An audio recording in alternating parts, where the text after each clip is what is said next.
Oh, hey y'all, Fat Man Outdoors. Hey, if you liked the video, click that like button and click subscribe so that you'll get notifications whenever we post new content. Appreciate you watching. This is the Fat Man. I'm gone. Hey y'all, Fat Man Outdoors.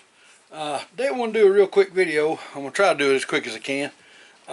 It's that time of year. Everybody's getting ready for turkey season. Everybody knows what pot calls are. That's one kind. This is a Primos Crystal. And here's one that's a slate call. It's called the Freak. Using pot calls is probably the easiest, I think, of all the turkey calls that you can learn to master. But one thing that a lot of people don't think about when they get one of these is how do you condition them. When you bring them home, they're going to need a little bit of preventive maintenance, I guess you could say, or pre-operation maintenance. And then as you get age on them, they're going to need the same thing. And you'll do that with abrasives. You can do it with a lot of different kinds of abrasives. You can use stones, you can use sandpaper, you can use Scotch-Brite. Myself personally, I prefer to use the Scotch-Brite and sandpaper. Simply because if you're out somewhere and you're using your stone in the field to try to bring your call in, if it's just needing a little bit to be tweaking the sound on it, and you drop it and you hit a rock, more than likely you're going to break that stone, and then you're going to be in a bad spot needing something else. But that's just my personal opinion. You know, some folks, if you've got a glass call, you almost have to have the stone. And even the crystals, they're pretty hard. But you put a little bit more pressure on them with the sandpaper. You can put some pretty good grooves in them. And also now the Scotch-Brite you can get in two different thicknesses, two different coarseness, I guess you call it, and that's the green and the brown. I prefer the green. A lot of folks prefer the brown. I've used the green a lot, and what I do when I make a condition stick, my intent to when I make the condition stick is the sandpaper. It's what I hit the stone, the call with first, and then I'll just knock it down a little bit, just kind of polish it after I've grooved it with the Scotch-Brite. So I want something that's a little bit less abrasive. But what I'm going to do today is I'm going to show you how to make something. When you buy pot calls, most of them, unless you get a kit that you have to pay a pretty good amount for, don't come with a conditioning stick. And what I mean by a conditioning stick is a conditioning stick has at least a couple different types of abrasive, sandpaper and the Scotch-Brite, or sandpaper and stone, or I have even seen some that had all three. But most of them are, you know, 15, 16, 17 bucks. And you know, it's not a lot, okay, but the way I am, if I can make it cheaper than I can buy it, I'm going to make it.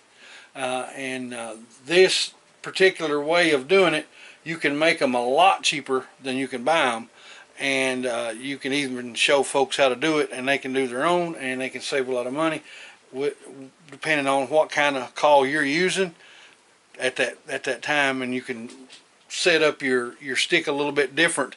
Even if you wanted to get a whetstone and glue to one side of it, you could do that. It's not very hard to do. But right today, what I'm going to do is I'm going to use 100 grit sandpaper. I prefer the drywall sandpaper. It'll say drywall on it. I prefer that. I prefer that than the wood grain. This just seems like this stuff's tougher and it lasts longer. And with the Scotch-Brite, like I said, I'm going to use the green. It's you can get it usually in two. This is the heavy duty.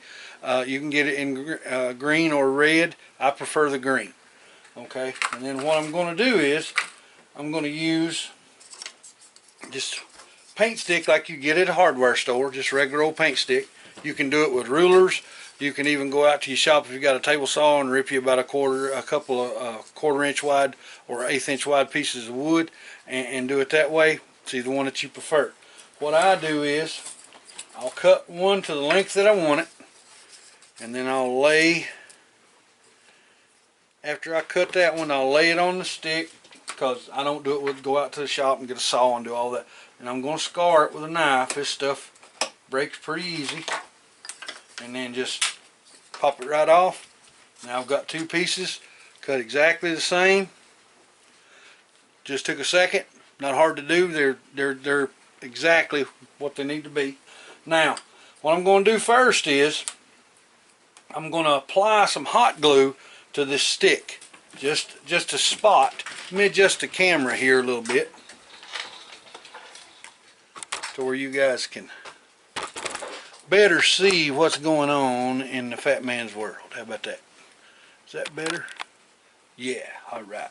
So now I'm going to take this hot glue gun and I'm going to apply a little bit of hot glue, just a couple of beads. And then I'm going to take a piece of sandpaper that's cut 2 inches long and I'm going to put it on the stick, but I'm going to leave about, you can see, about 3/4 of an inch past the end. Okay, now watch that glue. That stuff gets hot, and if you press on it much, it'll come out of there and it gets on your fingers and it will burn you. It stuff's pretty hot. Now you ask, why did I leave that longer than the stick? I'm going to show you. Now I'm going to take my glue gun and I'm going to put just a little bit, couple small dots on the back side, and I'm going to roll this over and I'm going to mash it down. And now I've got sandpaper glued all the way around like that. Now what I'm going to do now is I'm going to take my other piece of stick that I cut that's just like the first one, and I'm going to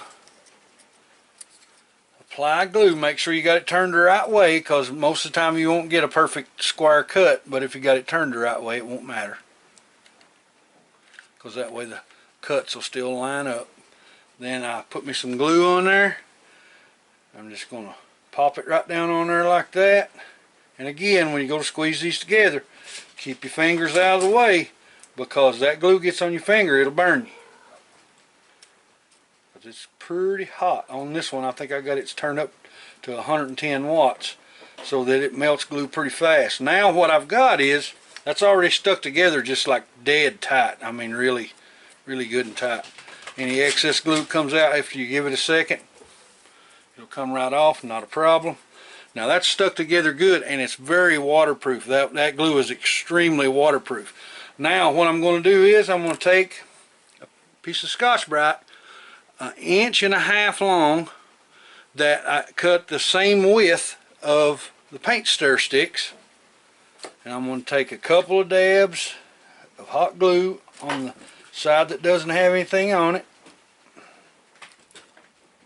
Like I said, don't take much, especially with this Scotch-Brite, because it's got a really good glue surface. Alright, now put that on there and line it right up with the ends and the sides. And now I've got a conditioning stick.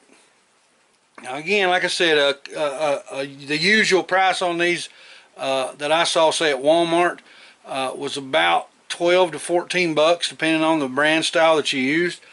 I gave $12 for a whole pack of drywall sandpaper, 3 full sheets of the green Scotch-Brite pad, 2 of these paddles, and a bag of the glue sticks. And I could probably make 40 out of what I got here, except for the paint sticks. I'd have to go back. I could make like 4 out of 2 paint sticks.